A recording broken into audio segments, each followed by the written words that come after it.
नमस्कार बंधुरा केमन आছেন আপনারা आशा करी ভালো আছেন। আমিও ভালো আছি। আজকে রান্না করব পটল পাসিন্দা। তার জন্য পটলগুলো কেটে নিতে হবে। দেখুন এভাবে কেটে রেখেছি, আরও দেখিয়ে দিচ্ছি কিভাবে কাটতে হয়। এইভাবে পটলের দুদিকে অল্প করে কেটে নিয়ে মাঝখানে চিড়ে দিতে হবে, এদিকে আর ওইদিকে 4 ভাগ করতে হবে।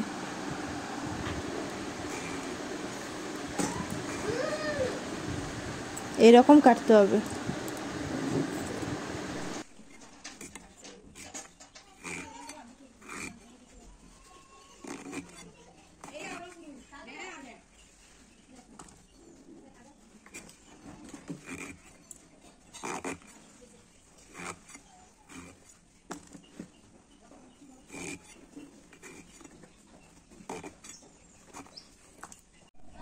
পটলগুলো কেটে নিয়েছি, এবারে মশলাটা করে নেই। চারুমগজ, কাজু আর পোস্ত বেটে নেব। সমস্ত গুছিয়ে নিয়েছি। এদিকে পটল আছে, পেঁয়াজ কুচি, টমেটো কুচি, আদা বাটা, রসুন বাটা আর কাজু, পোস্ত, চারুমগজের বাটা আছে। এই যে পটলটা নিয়ে নিয়েছি, পটলের মধ্যে হলুদ দিয়ে দিলাম আর লবণ দিয়ে ভালো মতো মাখিয়ে নিতে হবে।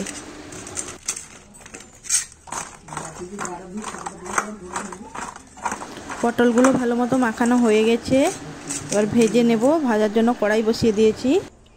সাদা তেল,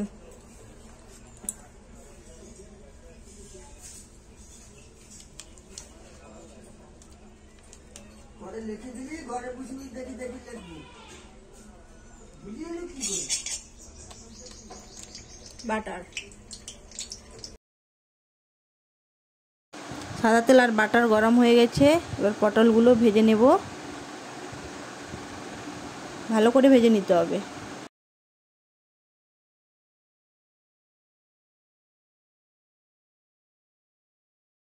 সাদা তেলের মধ্যে বাটার দেওয়ার জন্য পটলগুলো যে ভাজছি, গন্ধটা খুব সুন্দর বেরিয়েছে। কত সুন্দর গন্ধ। পটলগুলো ভাজা হয়ে গেছে, এবারে তুলে নেব। এরকম ভেজেছি,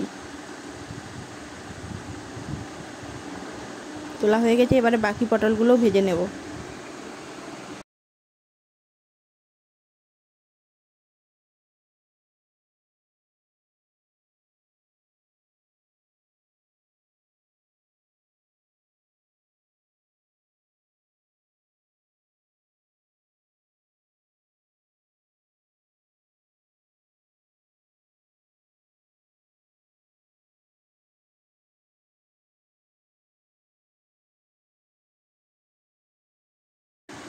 বাকি পটলগুলো ভাজা হয়ে গেছে, এবার রান্নাটা করব।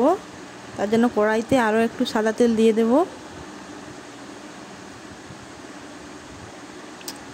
আবারও অল্প বাটার দিয়ে দেব।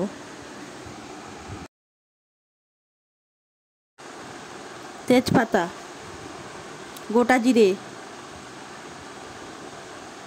পেঁয়াজ কুচি দিয়ে দিলাম। পেঁয়াজটাকে লাল লাল করে ভেজে নেব। পেঁয়াজ ভাজা হয়ে গেছে। টমেটো কুচি,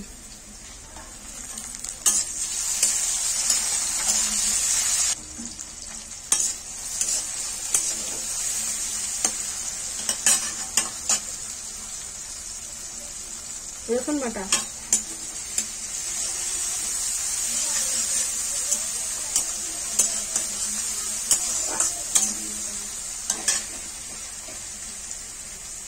আদা বাটা,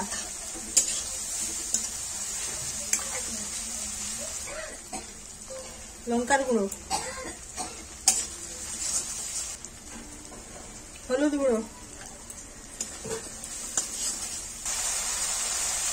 কাশ্মীরি লঙ্কার গুঁড়ো,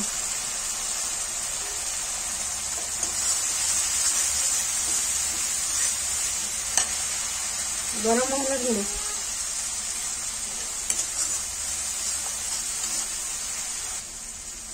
জিরের গুঁড়ো,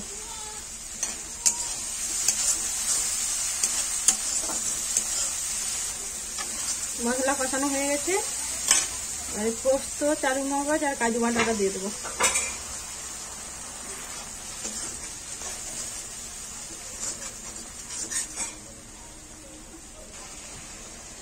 ভেজে রাখা পটলগুলো দিয়ে দিলাম। স্বাদ মতো লবণ দিয়ে দিলাম। চিনি দিয়ে দিলাম।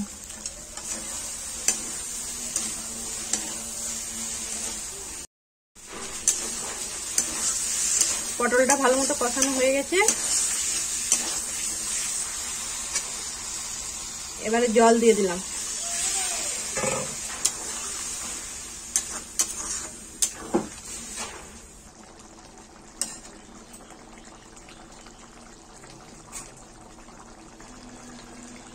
দিয়ে দিলাম বাটার, আবার একটু গরম মশলা।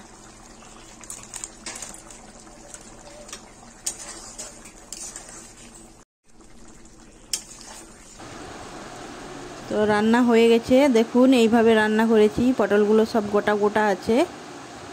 এবারে নামিয়ে নেব। তো এই রান্নাটা যদি একটু হলেও ভালো লেগে থাকে তাহলে লাইক, শেয়ার, কমেন্ট করতে ভুলবেন না। আর নতুন নতুন ভিডিও পেতে চ্যানেলটা সাবস্ক্রাইব করে রাখবেন। নমস্কার।